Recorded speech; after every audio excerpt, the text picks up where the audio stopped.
우리 이 시간에는 우리 스킵 열왕기상 이제 11장입니다.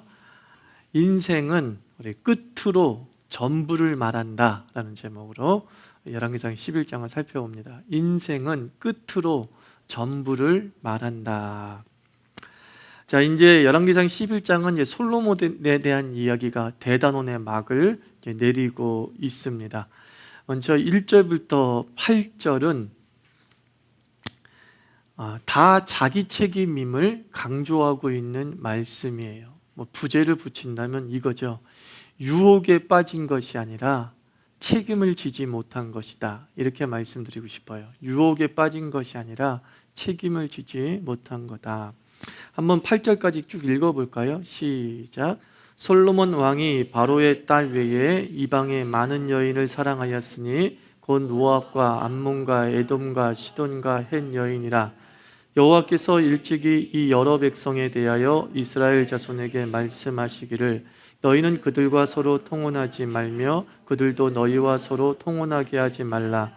그들이 반드시 너희의 마음을 돌려 그들의 신들을 따르게 하리라 하셨으나 솔로몬이 그들을 사랑하였더라. 왕은 후궁이 700명이요 첩이 300명이라. 그의 여인들이 왕의 마음을 돌아서게 하였더라. 솔로몬의 나이가 많을 때에 그의 여인들이 그의 마음을 돌려 다른 신들을 따르게 하였으므로 왕의 마음이 그의 아버지 다윗의 마음과 같지 아니하여 그의 하나님 여호와 앞에 온전하지 못하였으니 이는 시돈 사람의 여신 아스다롯을 따르고 암몬 사람의 가증한 밀곰을 따름이라. 솔로몬이 여호와의 눈 앞에서 악을 행하여 그의 아버지 다윗이 여호와를 온전히 따름같이 따르지 아니하고 모압의 가증한 그모스를 위하여 예루살렘 앞 산에 산당을 지었고 또 암몬 자손의 가증한 몰록을 위하여 그와 같이 하였으며 그가 또 그의 이방 여인들을 위하여 다 그와 같이 한지라. 그들이 자기의 신들에게 분향하여 제사하였더라. 자, 솔로몬의 이제 여자 관계와 그 여자 관계로 말미암아 발생한 신앙의 추락, 신앙의 타락을 기록하고 있는 거죠. 이제 솔로몬이 굉장한 권력을 이제 행사하게 되고 그 권력이 집중되어지게 되면서 여러 가지 이제 부와 그리고 명예를 얻게 되지 않습니까?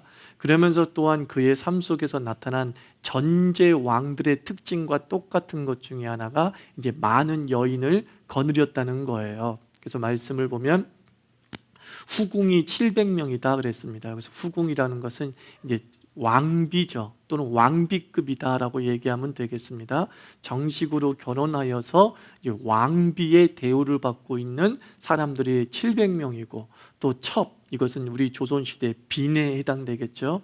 그런 첩들이 이제 300명이다라고 말하고 있습니다. 그래서 이 300명의 여인들의 출신이 어디냐, 1절 말씀 보면 모압과 암몬과 에돔과 시돈과 헷 여인이다 라고 말하고 있습니다. 그러니까 대표적으로 이야기하고 있는 거죠. 대표적으로 이 지역 출신이 900명 700명이고 300명인 것이 아니라 이 지역이 바로 우상숭배에 빠지게 만든 아주 결정적인 대표적인 지역으로서 소개되고 있는 것이죠. 아마 이 솔로몬이 둘러싸이고 있는 수많은 나라와 민족의 왕비들과 그리고 여인들과 이제 결혼을 하고 그리고 관계를 맺으면서 솔로몬이 점점 나이가 들었다는 것이죠.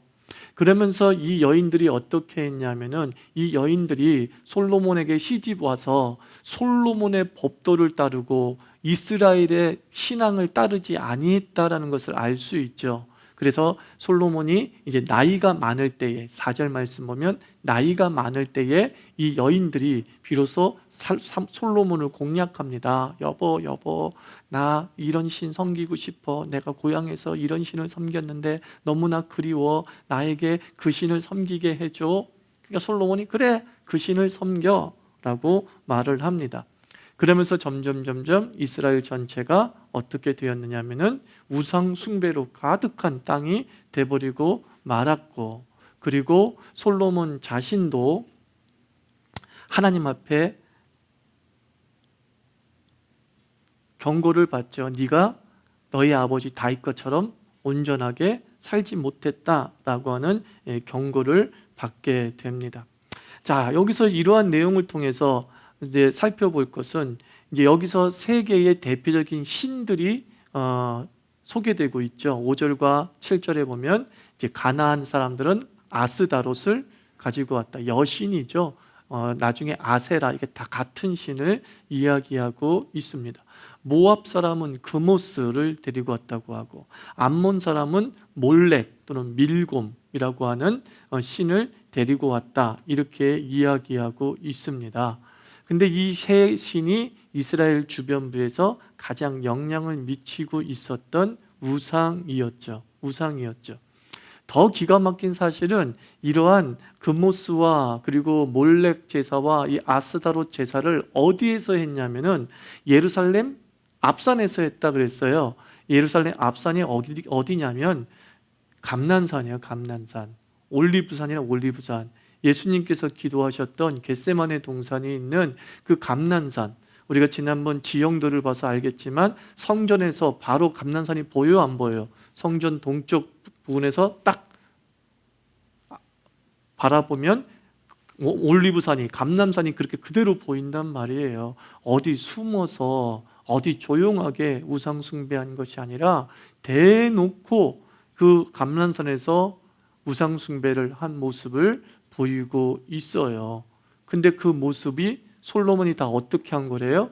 허락했던 것이다, 이렇게 이야기하고 있죠.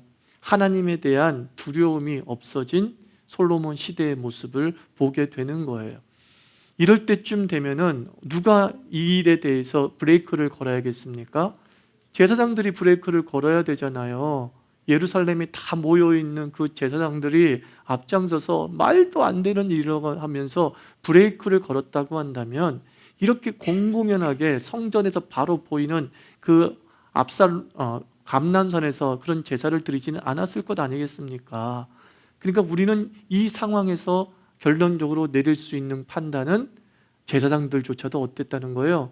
침묵하고 있었다라는 거죠. 완전히 제사장들이 관제화된 모습인 거예요. 관제화된 모습. 그냥 그 화려한 성전에서 자신들의 배를 채우는 일들에 만족하고 있었던 거죠. 솔로몬이 주는 놀라운 부귀들에 대해서 만족하면서 살고 있는 제사장의 모습을 우리가 유축하고 있는 거죠. 그래서 이 이후로 등장한 또 하나의 거룩한 그룹이 뭐냐면 선지자인 거예요. 선지자들이 바로 솔로몬 이후 시대에 본격적으로 등장하게 되는 거죠. 왜 그렇습니까? 제사장들이 제사장의 직분을 제대로 감당하지 못하고 하나님의 뜻을 제대로 선포하지 못하기 있었기 때문에 하나님께서는 그 제도 속에서 더 이상 기대하지 아니하고 제도 밖의 인물을 통해서 이스라엘 민족을 개혁하고자 하고 이스라엘 민족을 깨우치고자 했던 것이죠. 그러니까 저는 오늘의 시대와 굉장히 오버랩되고 있는 거예요. 우리나라 검찰 같은 경우가 솔로몬 시대의 제사장 같은 거죠. 엄청난 권력을 다 가지고 있어요. 검찰이 굉장히 비판적 기능을 가지고 있어야 되고, 그리고 권력에 대해서 매우 조심스러운 견제 기능들을 해줄 필요성이 있는데, 오늘날의 대한민국의 검찰은 제사장처럼 정권과 결탁된 어떤 무소불위의 권력을 행사하고 있는 거죠. 그래서 권력욕에 사로잡힌 자가 대통령이 됐을 경우에는 이 검찰이 엄청난 힘들을 발휘할 수밖에 없는 그런 구조를 가지고 있죠. 그래서 검찰을 개혁해야 된다라는 말이 여기저기서 나오는데, 오늘 이 말씀을 통해서 알 수 있는 것은 제도는 제도를 개혁하지 못한다라는 거예요. 하나님의 방법은 제사장의 제도 속에서 제사장의 기능을 온전히 회복시키는 방법으로 하신 것이 아니라 선지자라고 하는 변방의 무리들을 통하여서 이스라엘을 계속 견제하고 비판하고 하나님의 뜻에 대해서 온전하게 선포하는 모습을 보게 되는 겁니다. 여하튼 하나님을 대신해서 이스라엘 민족이 왕을 달라고 했잖아요. 사무엘에게. 그 왕을 달라고 했던 그 이스라엘의 그런 선택의 어리석음을 여실히 보여주고 있는 거예요. 민주사회에서는 그런 말이 있잖아요. 한 나라의 지도자는, 즉 한 나라의 선출된 지도자는 그 나라의 국민의 수준을 넘어서지 못한다, 그런 말을 하지 않습니까? 그래서 우리가 누구 대통령을 뽑든 국회의원을 뽑든 어떤 지도자를 세우든 간에 그 지도자의 수준은 사실 나의 수준이다. 리더와 팔로우는 사실 비슷한 역학관계를 가지고 있는 거죠. 그러니까 이 이스라엘 민족의 선택이 얼마나 어리석었는지, 우리에게도 왕을 주십시오, 하나님의 다스림을 거부하고 우리는 직접 다른 나라처럼 왕이 다스리는 그런 제도를 갖기를 원합니다 라고 했던 그 이스라엘의 이 판단이 잠깐의 행복이요, 그리고 수백 년의 비극으로 연결되어지는 이 모습을 우리가 보게 되는 겁니다. 만약에 시험을 본다면 후궁이 몇 명이고 첩이 몇 명은 당연히 나오겠죠. 그리고 그 우상들은 어느 곳에서 제사를 드렸나요? 그러면 아니죠. 그렇게 하면 틀리죠. 예루살렘 앞산이라고 그래야 되는 거죠. 제가 그 예루살렘 앞산은 감난산이라고 이제 설명한 것 뿐이지 성경에는 안 나왔죠. 이렇게 이런 문제들이 나올 수 있겠죠. 아주 쉽게 한다면요. 근데 막 어렵게 한다고 한다면, 모압이 섬겼던 신의 이름은 그모스, 암몬이 섬겼던 신의 이름은 몰렉도 되고 밀금, 똑같은 말이에요. 사실 똑같은 신이에요. 두 개의 신이 아니에요. 몰렉과 밀금은 똑같은 신에 대한 다른 표현일 뿐입니다. 몰렉 또는 몰록, 오늘 우리 개정판에는 몰록, 옛날 개역 성경에는 몰렉, 이렇게 번역이 되어 있죠. 자, 그 다음에 9절부터 13절까지는 이제 하나님의 경고예요. 하나님의 경고. 13절까지 읽어볼까요? 시작. 솔로몬이 마음을 돌려 이스라엘의 하나님 여호와를 떠남으로 여호와께서 그에게 진노하시니라.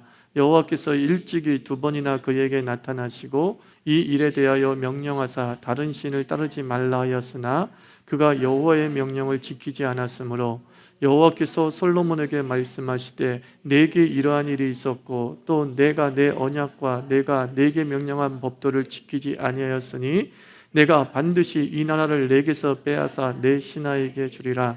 그러나 내 아버지 다윗을 위하여 내 세대에는 이 일을 행하지 아니하고 내 아들의 손에서 빼앗으려니와 오직 내가 이 나라를 다 빼앗지 아니하고 내 종 다윗과 내가 택한 예루살렘을 위하여 한 지파를 내 아들에게 주리라 하셨더라. 이렇게 말씀하고 있어요. 지금 하나님께서 몇 번을 권고해요? 2번 나타나셔서 솔로몬에게 너 이렇게 하면 안 돼. 너 이렇게 하면 안 돼. 너 계속 이렇게 우상 숭배를 가만 놔두고 여자에 취해서 정사를 돌보지 않고 백성들의 삶을 돌아보지 않으면 내가 이 나라를 2개로 어떻게 하겠다? 쪼개버리겠다 라고 말씀하세요. 몇 번이나? 2번이나 말씀을 하셨다는 거예요. 자, 여러분들, 심판은 갑작스럽게 오지 않아요. 하나님은 심판하시기 전에 반드시 경고하십니다. 그리고 그 경고를 듣고 회개하면 그 심판은 실행이 됩니까? 안 됩니까? 실행되지 않아요. 이스라엘 민족의 선지자들의 예언이 바로 그런 경고성이란 말이에요. 이스라엘의 예언은 항상 어떻게 되어 있어요? 네가 하나님의 말씀을 따르지 아니하면 다른 나라의 종이 되리라, 이렇게 말씀해요. 종이 되리라는 것은 일종의 미래에 일어날 일들을 얘기한 거죠. 그런데 그 미래에 일어날 일들이 그대로 현실이 됐어요? 안 됐어요? 현실이 돼버리고 말았어요. 그때 사람들은 얘기합니다. 와, 대단하다. 어떻게 저렇게 미래를 잘 마치지? 대단한 예언가야 라고 할지 모르겠지만 이스라엘 민족의 선지자들은 자기가 말한 미래의 일대로 되지 않기를 바라는 마음으로 경고한 거예요. 자신의 미래의 예언이 확실하게 맞아 떨어진다는 것을 보여주는 쇼맨십으로 이야기한 게 아니라 앞으로 이렇게 될 것이다라는 게 강조점이 아니라 앞에 것들에 더 강조점을 둔 거예요. 너희들은 회개하라. 너희들은 하나님 앞에 온전히 서라. 이것에 강조점을 두고 싶었던 거죠. 그런데 그것이 통했어요? 안 통했어요? 이스라엘 민족을 통해서 우리가 배우는 것은 선지자들의 경고가 단 한 번도 통하지 않았다는 거예요. 그게 비극이에요. 깨어있는 하나님의 종들의 이 소수의 외침들이 완전히 무시되었던 사회가 이스라엘 민족의 사회였다는 거예요. 그것이 오랫동안 반복되면서 결국은 이스라엘 민족은 멸망의 길로 가버리고 말았던 거죠. 예수님도 그런 말씀했잖아요. 그렇게 많은 선지자들이 나타나서 누구에 대해서 말했다 그랬어요? 나에 대해서 말했으나 너희들이 어떻게 했다? 듣지 않고 받아들이지 않았다 라고 말하고 있어요. 모든 건 갑작스럽게 일어나지 않습니다. 경고를 무시하고 그리고 올바른 선포에 대한 분별력이 없으면 망하고 마는 거예요. 망하고 마는 거예요. 솔로몬의 이후의 시대가 갑자기 온 것이 아님을 우리가 기억해야 돼요. 솔로몬이 이 두 가지 경고, 두 번이나 반복되어지는 경고를 무시한 거예요. 왜 무시했어요? 이 경고 속에 이런 말이 있습니다. 네 때는 갈라지진 않겠지만 네 아들 때에는 갈라지리라. 난 이 말씀이요, 얼마나 이 권력에 빠진 사람이 듣기 좋은 말인지 몰라요. 여러분, 권력에 빠지고 모든 부에 취해서 사는 사람들은요, 결코 내일을 생각 안 해요. 공동체의 미래를 생각하지 않아요. 그냥 나에게만 문제가 없으면 되는 거예요. 나에게만 문제가 없으면. 이게 솔로몬의 의식인 거예요. 나에게는 문제 없다? 그럼 된 거야. 된 거야. 왜 친일파에 빠지고 왜 매국노가 되는 줄 아십니까? 권력에 빠진 사람이 이건 나한테는 아무 문제가 없는 거야. 나한테는 해가 안 되는 거야.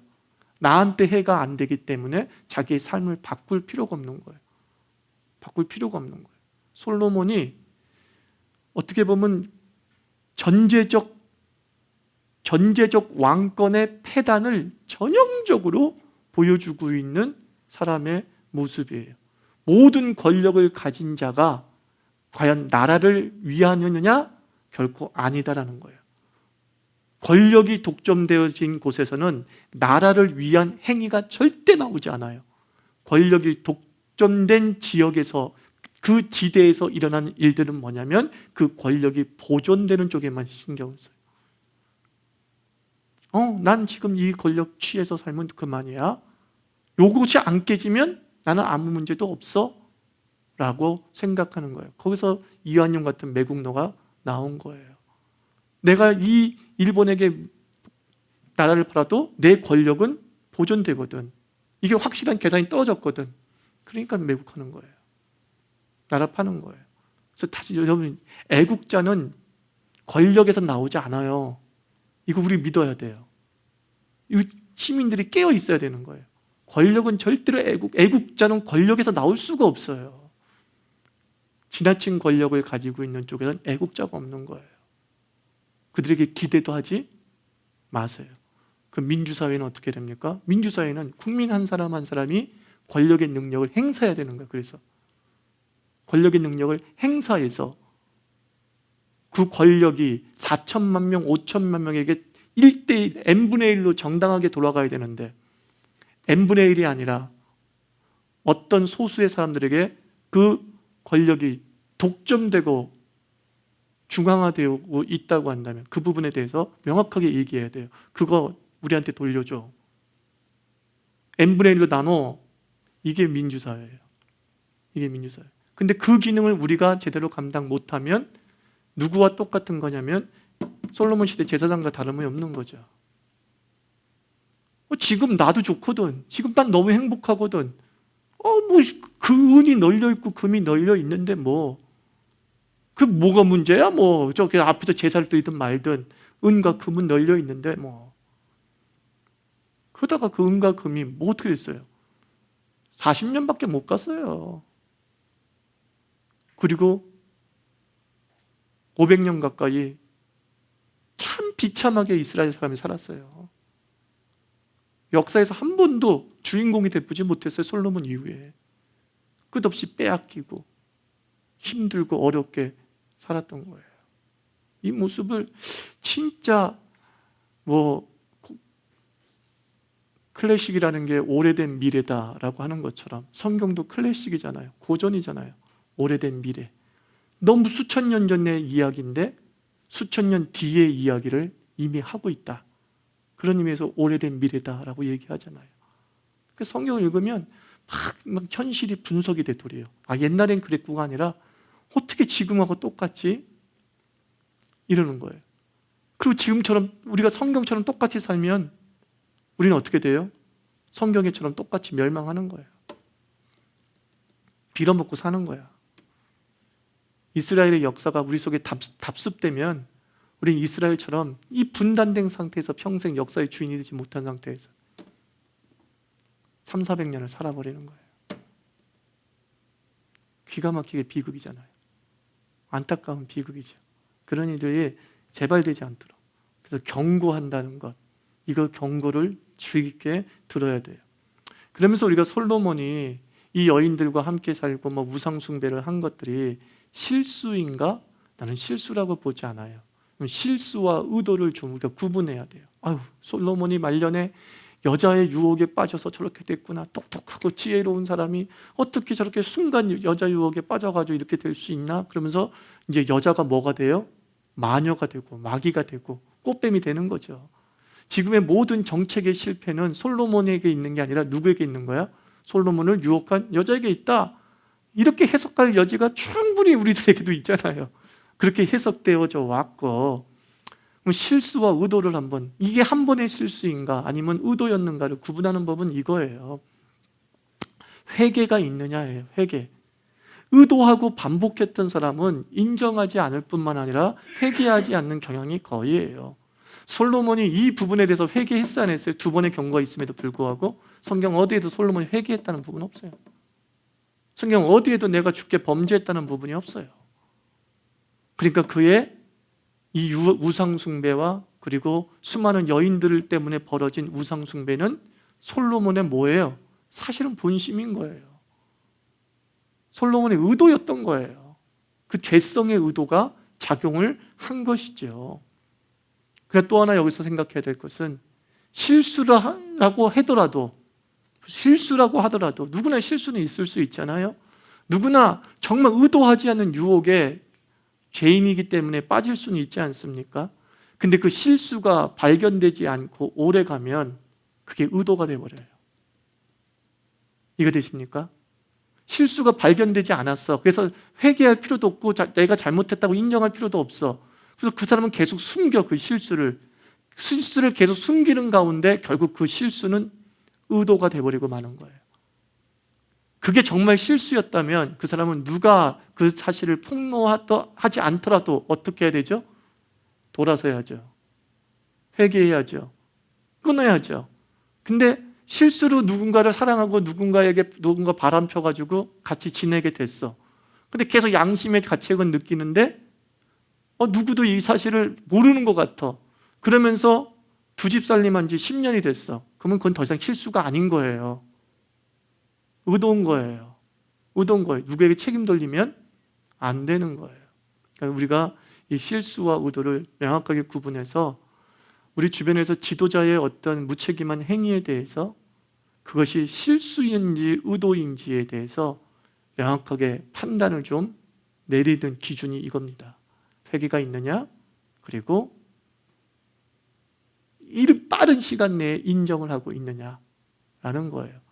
그 실수가 오랫동안 지속되고 있느냐, 오랫동안 지속되고 있으면 그 사람의 실수라고 보면 안 된다. 그럼 분명히 그가 책임져야 될 범죄 사실이다. 이렇게 볼 수 있는 거죠. 그 다음에 이제 14절부터 40절까지는 수많은 반란에 대해서 이야기하고 있죠. 그죠? 14절부터 22절을 보면 에돔 사람 하닷의 반란이 있었다는 거예요. 솔로몬 시대에 천하태평이었느냐, 태평성세였느냐? 사실은 그렇지 않다는 것을 성경은 아주 명확하게 드러내고 있어요. 은과 금이 되게 풍요로워서 또 사람의 주위에 적들이 없어가지고 솔로몬이란 말 그대로 정말로 샬롬의 시대를 구가하고 있었느냐? 사실은 그 속을 뜯어다 보면 그렇지 않았다. 대표적인 곳으로 세 가지를 이야기한 거예요. 대표적인 것으로 이제 에돔 사람 하닷의 반란이 있었다라는 거고, 그리고 23절과 25절에서는 르손이 스스로 왕이 되어서 주변국에서 잦은 침략을 하면서 솔로몬을 어떻게 했다고 했어요? 괴롭혔다, 이렇게 나오고 있고, 또 26절과 47절에서는 이제 너무나 유명한 여로보암의 반란도 이때 있었다는 거죠.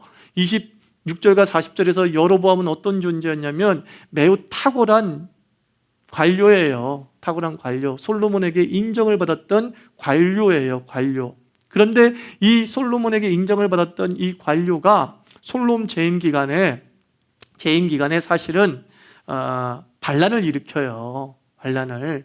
그 반란이라는 게 뭐냐면 바로 이거예요. 우리 세금이 너무 과하다, 우리의 세금을 줄여달라라고 하는 식의 항명일 수 있고, 그리고 이제 제도 개혁을 요구한 것일 수 있겠죠. 그렇게 항명을 해요. 그래서 이 여로보암이 솔로몬의 눈에 나서, 솔로몬의 눈에 들었던 사람인데 이제 솔로몬의 눈에 나서 도망가죠. 그러니까 망명을 한 겁니다. 도피 행각을 어디로 펼치냐면 애굽에서 펼치게 되죠. 근데 이 여로보암이 어떤 예언을 받냐면, 선지자 누구예요? 아히야가 새 의복을 입고 있었는데 그 자기가 입은 옷을 몇 조각으로? 12조각으로 찢었어요. 아히야라는 단어를 기억해야겠죠. 그리고 몇 조각? 12조각으로 찢었어요. 그러면서 몇 조각을 여로보암에게 줍니까? 10조각을 여로보암에게 주면서 이제 하나님께서는 이 나라를 둘로 쪼개실 텐데 10지파는 너의 것이 될 것이고 2지파는 솔로몬의 손에 있게 될 것이다 라고 예언을 하죠. 그리고 나서 여로보암이 이제 솔로몬이 죽고 난 다음에 예루살렘 애굽의 망명 생활을 끝내고 이제 돌아와서 이제 르호보암 시대 때 한 번 더 기회가 있었지만, 이제 앞으로 살피지만 한 번 더 기회가 있었는데 르호보암이 또한 그 경고를 받아들이지 아니함으로 말미암아 여로보암의 일종의 반란이죠. 이스라엘이라는 통합 나라 입장에서 보면 반란이겠죠. 그 반란이 성공돼서 결국은 두 나라로 찢어지는 그런 비극이 벌어지게 됩니다. 그러니까 솔로몬 시대 때 이러한 외세의 잦은 침략과 그리고 반란과 그리고 어떤 항거의 세력이 존재했다라는 것은 무슨 뜻이냐면, 하나님이 솔로몬에게 끊임없이 경고했다, 그런 뜻이에요. 하나님이 솔로몬에게 끊임없이 기회를 주신 거예요. 근데 솔로몬이 그 많은 기회를 속에서 깨닫지를 못한 거예요.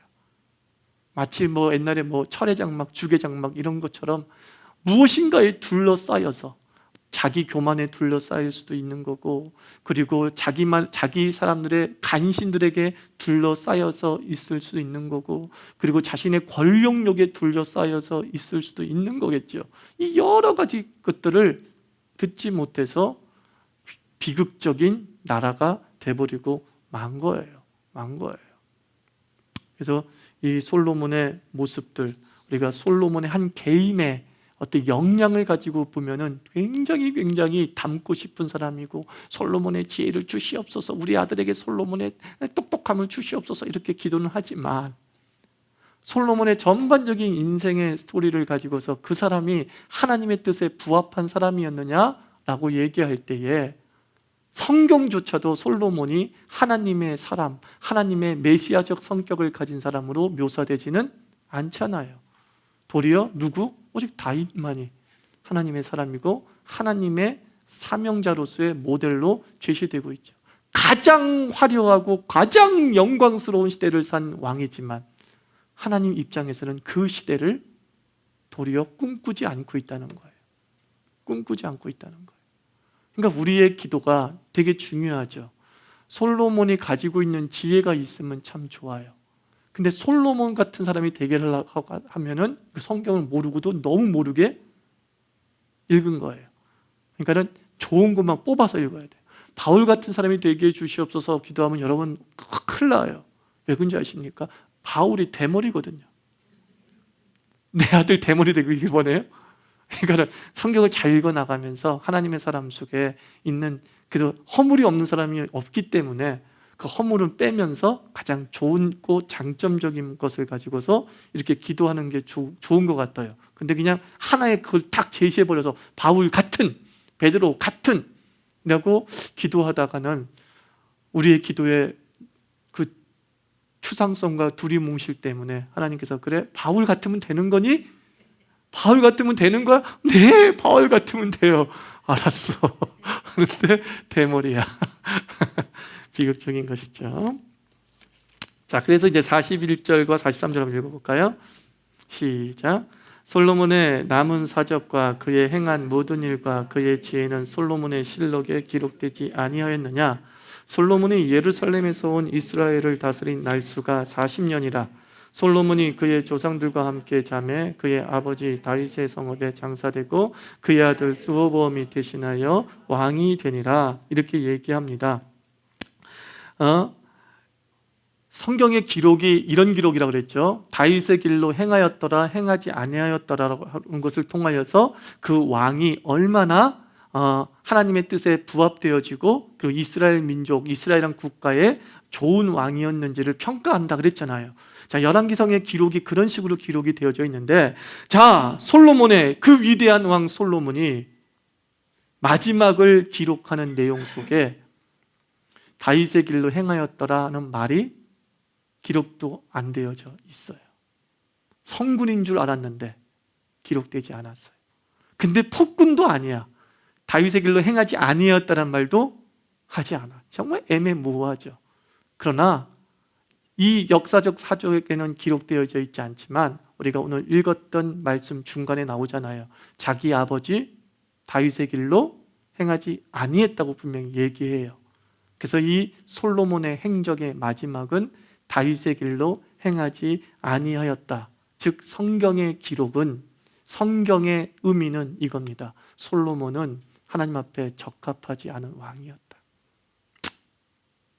매우 적합하게 출발한 것처럼 보였는데 그의 인생 전반은 적합하지 아니었다. 인생은 끝으로 전부를 말하는 거예요, 사실. 이광수나 최남선이 얼마나 탁월한 천재 소설가입니까? 그의 시작은 탁월한 소설가였어요. 탁월한 글쟁이였습니다. 그러나 그들은 친일로 자기 인생을 마무리하죠. 그래서 그는 친일파였다라고만 평가되는 거지, 소설가였다, 우리 한국의 근대 문학을 연 사람이었다, 이렇게 우리는 최남선과 이광수를 보지 않습니다. 시간이라는 것은 우리의 실체를 드러내는 어떤 역사예요. 실제를 드러내는 역사. 저는 그래서 그 박노해 시인의 살아서 돌아온 자라고 하는 시가 어제 인터넷에 이제 공개되었는데 이 첫 부분이 참 멋있더라고요. 진실은 사과나무와 같아 진실이 무르익는 시간이 있다. 진실은 사과나무 같대요. 그러니까 우리의 인격도 사과나무 같은 거예요. 그가 정말 사과 같은지는 점점점 무르익는 시간을 통해서 그 실체가 드러나게 되는 거예요. 진실을 드러낸다. 그 중간에 이랬어요. 거짓은 유통기한이 있다. 음해와 비난은 한철이라. 절정에 달한 악은 그 실체를 드러낸다. 진실만 드러내는 게 아니라 악도 드러나요. 그 시간 속에. 그래서 여러분들, 우리 크리스찬들은 처음이 어땠든 부족하든 약하든 연약했든 여러분의 끝은 사과나무이기를 축원합니다. 그렇죠? 여러분은 살면 살수록 그 실체가 하나님의 놀라운 열매였다라는 것을 마지막까지 증명함으로 말미암아서 여러분의 장례식장에서 사람들 주고받을 때에 그 끝에 대해서만 놀랍게 이야기하는 거예요. 참, 저분은 죽을 때까지도 사과나무처럼 살았어. 사과나무가 아니었을 때도 있잖아요. 근데 그건 기억도 안 해. 그 마지막의 시간을 사과나무처럼 산 거야. 사과나무로 증명한 거야. 근데 솔로몬은 그 반대였다는 거죠. 대단히 화려하게 진실처럼 보였던 사람인데 끝은 하나님과 너무 멀어진 사람의 모습이었다.